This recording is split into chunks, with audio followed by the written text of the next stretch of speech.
Hello friends, welcome back to Sarvodaya research academy. Friends, आज हम लोग संविधान से रिलेटेड कुछ महत्वपूर्ण क्वेश्चंस को डिस्कस करने वाले हैं जो कि किसी भी एग्ज़ाम में अक्सर पूछे जाते हैं और आपके लिए काफ़ी इंपॉर्टेंट हैं। तो गाइस, इस वीडियो के एंड तक बने रहें। तो चलिए विदाउट एनी डिले आज का हमारा क्लास स्टार्ट करते हैं। तो आज का हमारा फर्स्ट क्वेश्चन है, किस अधिनियम द्वारा भारत में प्रांतों को स्वायत्तता प्रदान की गई थी? तो आंसर हो जाएगा भारत सरकार अधिनियम 1935। यानी कि भारत सरकार अधिनियम 1935 के थ्रू भारत में प्रांतों को स्वायत्तता प्रदान की गई थी। नेक्स्ट क्वेश्चन है, शासन की एकात्मक पद्धति का लाभ क्या है? तो इसमें राज्य जो है वो दृढ़ होते हैं, मजबूत होते हैं। नेक्स्ट क्वेश्चन है, जिस संविधान सभा द्वारा भारत के संविधान का अधिनियम किया गया उसके सदस्य थे? तो उसके सदस्य विभिन्न प्रांतों की विधानसभाओं द्वारा निर्वाचित थे। नेक्स्ट क्वेश्चन है, भारतीय संविधान में आपात उपबंध कहाँ से लिए गए हैं? तो इसका आंसर हो जाएगा भारत सरकार अधिनियम 1935। यानी भारतीय संविधान में आपातकालीन उपबंध जो है वो भारत सरकार अधिनियम 1935 के थ्रू लिए गए हैं। तो चलिए देखते हैं नेक्स्ट क्वेश्चन। नेक्स्ट क्वेश्चन है, भारत की संविधान सभा किसके कहने पर बनाई गई थी? तो कैबिनेट मिशन के कहने पर भारतीय संविधान सभा का गठन किया गया था। नेक्स्ट क्वेश्चन है, भारत का संविधान सभा के अध्यक्ष कौन थे?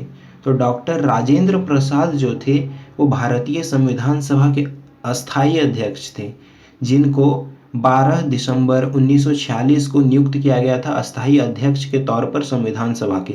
और अगर अस्थायी अध्यक्ष की बात करें तो डॉक्टर सच्चिदानंद सिन्हा संविधान सभा के अस्थायी अध्यक्ष थे, जिनको 9 दिसंबर 1946 को बनाया गया था। तो गाइज चलिए देखते हैं नेक्स्ट क्वेश्चन। भारतीय संविधान की प्रस्तावना में किस प्रकार के न्याय की बात कही गई है? तो इसमें सामाजिक, आर्थिक और राजनीतिक न्याय की बात कही गई है। फ्रेंड्स, आपको इस न्याय का सीक्वेंस ध्यान में रखना चाहिए क्योंकि इससे भी अक्सर क्वेश्चंस पूछे जाते हैं एग्जाम में। सो गाइज चलिए बढ़ते हैं नेक्स्ट क्वेश्चन की ओर। नेक्स्ट क्वेश्चन है, संविधान की प्रस्तावना में भारत को किस रूप में घोषित किया गया है? तो संविधान की प्रस्तावना में भारत को एक प्रभुता संपन्न, समाजवादी, पंथ निरपेक्ष और लोकतांत्रिक गणराज्य के रूप में घोषित किया गया है। नेक्स्ट क्वेश्चन है, भारत पूर्ण संप्रभु लोकतांत्रिक गणतंत्र कब बना? तो 26 नवंबर 1949 को भारत एक पूर्ण संप्रभु लोकतांत्रिक गणतंत्र बन के तैयार हुआ। नेक्स्ट क्वेश्चन है, संविधान की उद्देशिका का संशोधन कितनी बार किया गया है?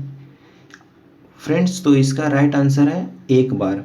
42वां संविधान संशोधन 1976 में पहली बार संविधान की उद्देशिका में संशोधन किया गया और इसके में संशोधन के पश्चात उद्देशिका में 4 वर्ड जोड़े गए जो है समाजवादी, पंथ निरपेक्ष और अखंडता। तो गाइज आपको आई होप आपको यहाँ तक क्लियर है। तो चलिए बढ़ते हैं नेक्स्ट क्वेश्चन की ओर। नेक्स्ट क्वेश्चन है, भारतीय संविधान में संघीय शब्द का प्रयोग कहाँ पर हुआ है? तो इसका प्रयोग संविधान में कहीं भी नहीं किया गया है। नेक्स्ट क्वेश्चन है, भारतीय संविधान के अनुच्छेद 1 में यह घोषणा की गई है कि इंडिया अर्थात भारत एक राज्यों का संघ होगा। नेक्स्ट क्वेश्चन है, किस अनुच्छेद में इंडिया को भारत भी कहा गया है? तो अनुच्छेद 1 में इंडिया को भारत भी कहा गया है। नेक्स्ट क्वेश्चन है, भारत में किस प्रकार का संघवाद देखा जाता है? तो संघ बनाकर राज्यों का गठन करना ये भारत में प्रचलित है। नेक्स्ट क्वेश्चन है, भारतीय संविधान कब लागू हुआ था? तो 26 जनवरी 1950 को भारतीय संविधान को पूरी तरह से लागू कर दिया गया था। नेक्स्ट क्वेश्चन है, भारतीय संविधान की रचना के समय संविधान सभा का संवैधानिक सलाहकार कौन थे? तो BN राव जो है उस समय संवैधानिक सलाहकार थे संविधान सभा के। तो चलिए देखते हैं नेक्स्ट क्वेश्चन।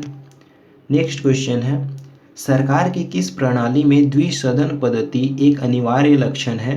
तो संघीय प्रणाली में ये अनिवार्य लक्षण है। नेक्स्ट क्वेश्चन है, भारत एक कैसा देश है? तो भारत एक लोकतांत्रिक देश है। नेक्स्ट क्वेश्चन है, भारत में एकल नागरिकता की अवधारणा अपनाई गई है इंग्लैंड से। फ्रेंड्स, आई होप कि आप जानते होंगे कि कई देशों में दोहरी नागरिकता भी दी जाती है वहाँ के लोगों को। तो जैसा कि भारत की बात कही जा रही है, तो यहाँ पे एकल नागरिकता की बात कही गई है केवल, यानी कि लोगों को सिर्फ देश की नागरिकता दी जाती है, राज्यों की नहीं। अगर इसके विपरीत अगर यूएसए की बात की जाए तो वहाँ पे दोहरी नागरिकता का प्रावधान किया गया है, यानी कि देश की अलग नागरिकता और राज्यों की अपनी अलग नागरिकता। गाइज नेक्स्ट क्वेश्चन है, संविधान का कौन सा भाग नागरिकता के प्रावधानों से संबंधित है? तो भाग 2 में नागरिकता का प्रावधान रखा गया है। फ्रेंड्स, अगर भाग 3 की बात करें तो इसमें मौलिक अधिकारों की बात की गई है। अगर भाग 4 की बात करें तो इसमें डीपीएसपी है। और अगर भाग 4 का क की बात करें तो इसमें मौलिक कर्तव्यों की बात कही गई है। तो फ्रेंड्स, आई होप आपको ये भाग आपको याद होंगे। नेक्स्ट क्वेश्चन है, भारतीय संवाद यानी कि भारतीय संघवाद निकट है किसके? तो कनाडा के। कनाडा के संघवाद की तरह ही भारतीय संघवाद भी है। इसका राइट आंसर हो जाएगा कनाडा के। नेक्स्ट क्वेश्चन है, भारतीय संविधान ने भारतीय महासंघ की योजना किसके संविधान से ली थी? तो कनाडा के संविधान से लिया गया था। नेक्स्ट क्वेश्चन है, भारत के संविधान का निर्माता किसे माना जाता है? तो बी.आर. अम्बेडकर को भारतीय संविधान के निर्माता को कहा जाता है या माना जाता है। नेक्स्ट क्वेश्चन है, भारतीय संविधान के आधारभूत अभिलक्षण कौन से हैं जिन्हें अनुच्छेद 368 के अंतर्गत संशोधित नहीं किया जा सकता है? तो फ्रेंड्स, इसका राइट आंसर हो जाएगा संप्रभुता, भूभागीय अखंडता, संघीय प्रणाली, न्यायिक समीक्षा और शासन की संसदीय प्रणाली। ये भारतीय संविधान की आधारभूत अभिलक्षण है और जिसे आर्टिकल 368 के थ्रू संशोधित नहीं किया जा सकता। तो चलिए देखते हैं नेक्स्ट क्वेश्चन, विश्व में सबसे बड़ा संविधान किस देश का है? तो ऑब्वियसली ये भारत का ही सबसे बड़ा संविधान है। नेक्स्ट क्वेश्चन है, संघ सूची में कितने मद हैं यानी कितने विषय हैं? तो 97 विषय संघ सूची में रखे गए हैं। नेक्स्ट क्वेश्चन है, स्वतंत्र भारत में कौन सी प्रणाली लोकतंत्र के वास्तविक आधार के ही विपरीत जाती है? तो इसका आंसर हो जाएगा जाति व्यवस्था। नेक्स्ट क्वेश्चन है, किस प्रकार की सरकार निष्पक्ष तथा स्वतंत्र चुनावों पर आधारित होती है जिसमें तत्कालीन सत्ताधारियों के हारने का निष्पक्ष उचित अवसर हो? तो इसका राइट आंसर हो जाएगा लोकतांत्रिक। नेक्स्ट क्वेश्चन है, भारतीय संविधान में मूलभूत अधिकार किस संविधान से लिए गए हैं? तो अमेरिका से।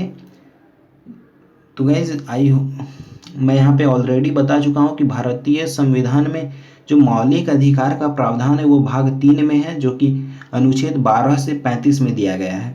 और अगर इसे कहाँ से लिया गया है ये पूछा जाए तो ये अमेरिका से लिया गया है भारतीय संविधान में। नेक्स्ट क्वेश्चन है, प्रारंभ में कितने मौलिक अधिकार दिए गए थे? तो फ्रेंड्स, शुरुआती दौर में 7 तरह के मौलिक अधिकारों का प्रावधान किया गया था, लेकिन अगर वर्तमान की बात करें तो वर्तमान में 6 मौलिक अधिकार हैं।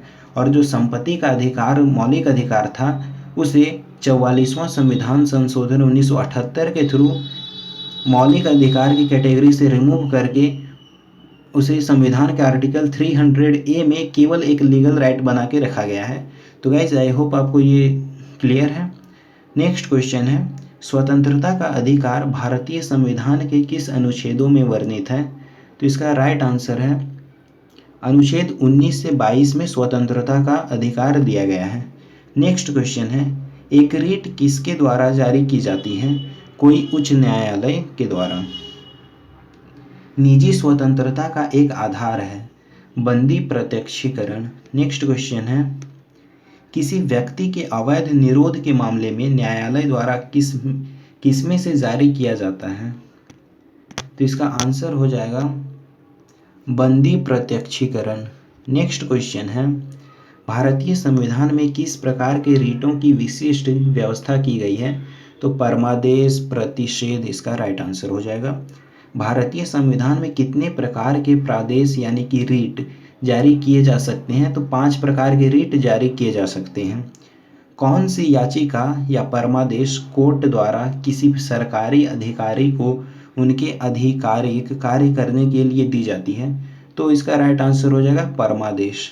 नेक्स्ट क्वेश्चन है, भारतीय संविधान के अनुसार जीवन का अधिकार एक मौलिक अधिकार है। नेक्स्ट क्वेश्चन है, किस मौलिक अधिकार के तहत मानव व्यापार निषेध है?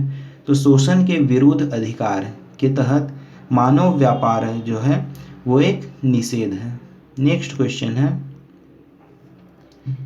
किसी संविधान संशोधन अधिनियम द्वारा संपत्ति का अधिकार मूल अधिकार नहीं रहा।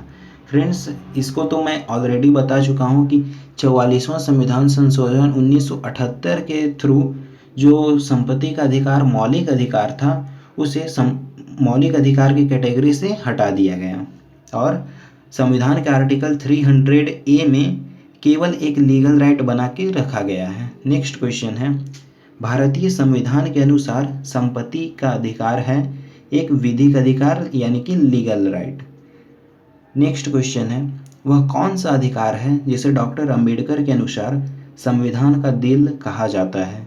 तो संवैधानिक उपचार का अधिकार को डॉक्टर अंबेडकर ने संविधान का दिल कहा है। नेक्स्ट क्वेश्चन है, डॉक्टर अंबेडकर के अनुसार कौन सा अनुच्छेद भारतीय संविधान का सबसे महत्वपूर्ण अनुच्छेद है? तो आर्टिकल 32 जो है वो डॉक्टर अंबेडकर के अनुसार सबसे महत्वपूर्ण अनुच्छेद है और जिसमें संवैधानिक उपचार का अधिकार की बात कही गई है। तो फ्रेंड्स, नेक्स्ट क्वेश्चन है, मूल अधिकार भारतीय संविधान के किस भाग में स्थापित है? तो ऑब्वियसली इसका राइट आंसर है भाग 3 जो कि आर्टिकल 12 से 35 आता है। नेक्स्ट क्वेश्चन है,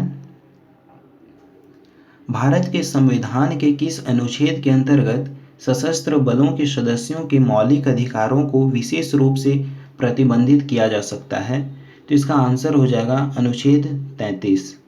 नेक्स्ट क्वेश्चन है, भारतीय संविधान में अल्पसंख्यकों को मान्यता किस आधार पर दी गई है? तो धर्म के आधार पर भारतीय संविधान में अल्पसंख्यकों को मान्यता दी गई है।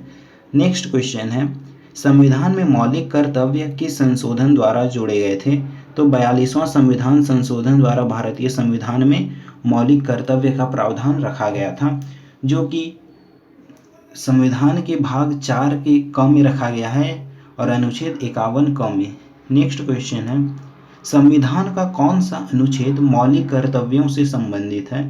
तो इसका आंसर है अनुच्छेद 51 क।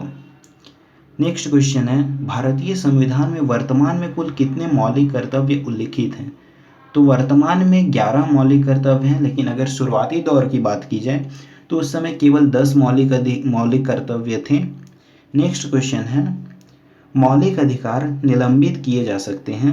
तो राष्ट्रपति के द्वारा आपातकालीन स्थिति में मौलिक अधिकारों को निलंबित किया जा सकता है। तो गाइज, आई होप आपको ये सारे क्वेश्चंस क्लियर हुए होंगे। फ्रेंड्स, अगर आपको हमारा ये वीडियो पसंद आता है तो आप इसे लाइक कर सकते हैं, शेयर कर सकते हैं और सब्सक्राइब कीजिए ताकि इसी तरह के अन्य वीडियोस आप तक लगातार पहुंचता रहे। साथ ही साथ आप मेरे से जुड़ने के लिए भी इस चैनल को सब्सक्राइब करें और बेल आइकन दबाना ना भूलें ताकि इसी तरह के अन्य वीडियोस आप तक लगातार पहुंचता रहे। तो गाइज, आज के लिए बस इतना ही। मिलते हैं नेक्स्ट टॉपिक में, मिलते हैं नेक्स्ट वीडियोज़ में एक नए टॉपिक के साथ। तब तक के लिए धन्यवाद।